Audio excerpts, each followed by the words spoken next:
Main touch చేయాలి. ఇక్కడ వీళ్ళది కాదు పాయింట్. అవును. భారతీయ జనతా పార్టీ తన జీవితంలో మొట్టమొదటిసారి తన విధానాన్ని మార్చుకుంది. భారతీయ జనతా పార్టీ ఫస్ట్ 96లో అధికారంలోకి వచ్చింది, 13 రోజుల పాటు ఉంది. 98లో అధికారంలోకి వచ్చింది, 13 నెలల పాటు ఉంది. 99లో అధికారంలోకి వచ్చింది, 4.5 సంవత్సరాలు ఉంది. అటల్ బిహారీ వాజ్పేయి ప్రధానమంత్రి, ఉప ప్రధానిగా అద్వానీ ఉన్న సందర్భం.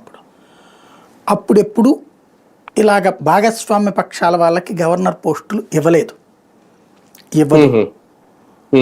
మీరు ఐఎన్డిఏ కూటమి ఇప్పుడు, ఇదివరకు యూపీఏ, వాళ్ళు అనేక మందితో మిత్రపక్షాలుగా ఉన్నారు కదా.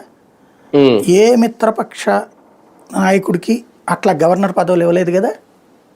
మిత్రపక్షానికి అయితే ఇవ్వలేదు కదా. మిత్రపక్షాలకి సొంత పార్టీ వాళ్ళకే ఇచ్చుకుంటారు. అంతే. అవును.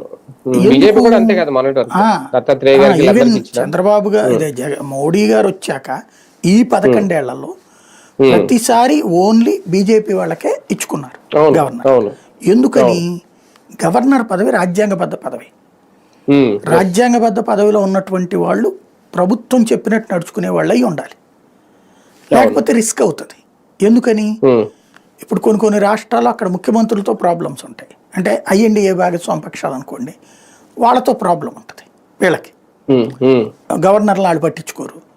అదే సందర్భంలో కొన్ని కేంద్ర ప్రభుత్వం